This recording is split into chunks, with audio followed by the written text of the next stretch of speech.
Formula ఈ race కేసులో ACB తుది నివేదికలో కీలక అంశాలను వెల్లడించింది.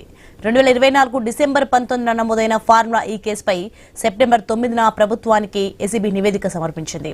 A1 గా కేటీఆర్, A2 గా ఐఏఎస్ అరవింద్ కుమార్, A3 గా BLN రెడ్డి, A4, A5 గా ప్రతినిధులను చేర్చింది. గవర్నర్ సంతకం లేకుండానే అగ్రిమెంట్లకు ఐఏఎస్ అరవింద్ కుమార్ అనుమతులిచ్చినట్లు స్పష్టం చేసింది. 2 అగ్రిమెంట్లు కూడా గవర్నర్ నోటీసులో లేవని తెలిపింది. సీఎం, సీఎస్, ఆర్థిక మంత్రికి సమాచారం ఇవ్వలేదని చెప్పింది. MAUD నుంచి ఎలాంటి అనుమతులు పొందలేదని ఏసీబీ పేర్కొంది.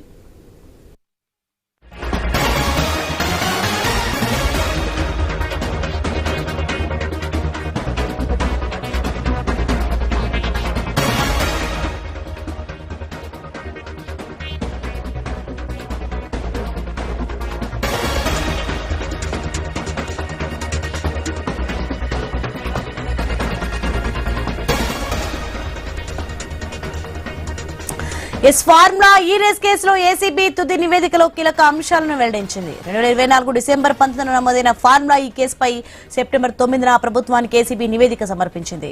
రైట్, ఇదే అంశానికి సంబంధించి మరింత సమాచారం మా ప్రతినిధి ప్రవీణ్ లైవ్ లో అంది సిద్ధంగా ఉన్నారు. ప్రవీణ్,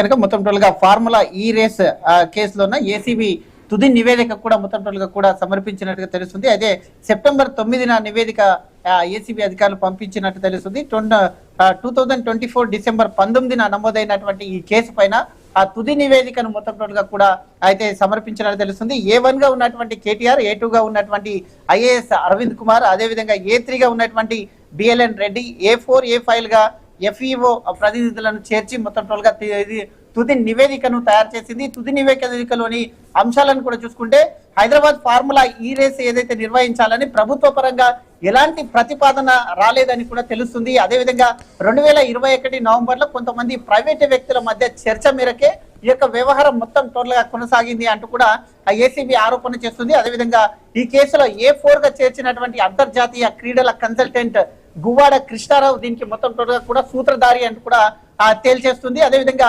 భారత్ లో ఫార్ములా ఈ రేస్ తీసుకురావాలని అయితే ఈయననే భావించినట్టుగా తెలుస్తుంది. ఎవరైతే ఈ యొక్క గువ్వాడ కృష్ణారావు ఉన్నాడో ఈ యొక్క గువ్వాడ కృష్ణారావే ఈ యొక్క ఈ రేస్ ని ఈ యొక్క భారత్ లో తీసుకురావాలని మొట్టమొదటిగా ఈయన ఒక ఆలోచన అని కూడా ఏసీబీ అధికారులు చెప్తున్నారు. అదే విధంగా చూసుకుంటే కనుక అయితే ఇదే విషయమైనా 2021 నవంబర్ 18న టీ హబ్ లో ఇచ్చినటువంటి ప్రజెంటేషన్ ఏదో ఒక పవర్ పాయింట్ ప్రజెంటేషన్ ఇచ్చారు. ఆ పవర్ పాయింట్ ప్రజెంటేషన్ లో దీనికి సంబంధించినటువంటి ఈ యొక్క ఫార్ములా ఈ రేస్ కు సంబంధించినటువంటి అక్కడ ఓ ప్రజెంటేషన్ ఇవ్వడం జరిగింది.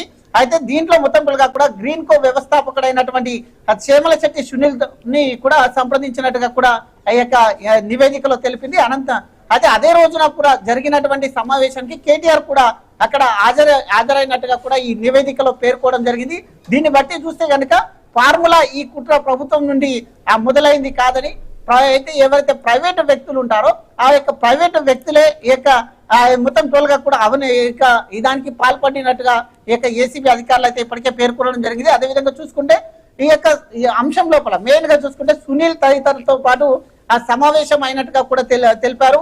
అదేవిధంగా అధికారికంగా ఎలాంటి చర్యలు చేపట్టకుండానే కేటీఆర్ స్వయంగా అయితే మొత్తం తనంతకు తాను ఈ ఫార్ములా ఈ రేస్ నిర్వహించాలని నిర్ణయం తీసుకున్నట్టుగా కూడా ఆ యొక్క నివేదికలో పొందుపరిచారు. అదేవిధంగా చూసుకుంటే 2022 జనవరి 17న ఫార్ములా ఈ ఆపరేషన్స్ తరపున అయితే ఈ యొక్క కేసు లోపల A5 గా ఉన్నటువంటి అయితే ఈ యొక్క ఎవరైతే ఉన్న అరవింద్ కుమార్, సునీల్ తో పాటు ఈ వరకు మొత్తం టోల్గా ఈ తతంగం మొత్తం నడిపించారు. దీనికి ప్రభుత్వానికి ఎలాంటి సంబంధం లేకుండా కొంతమంది ప్రైవేటు వ్యక్తుల కొరకే ఈ యొక్క ఈ కార్ రేస్ నిర్వహించారు అంటూ కూడా ఏసీబీ ఇప్పటికే ఆ యొక్క నివేదికను తయారు చేసింది.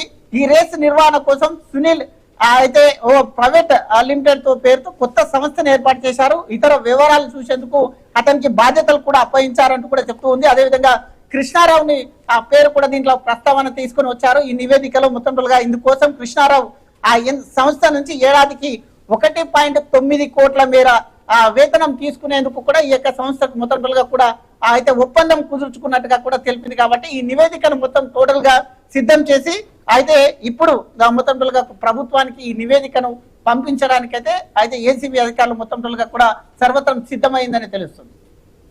Right, thanks for the information Praveen.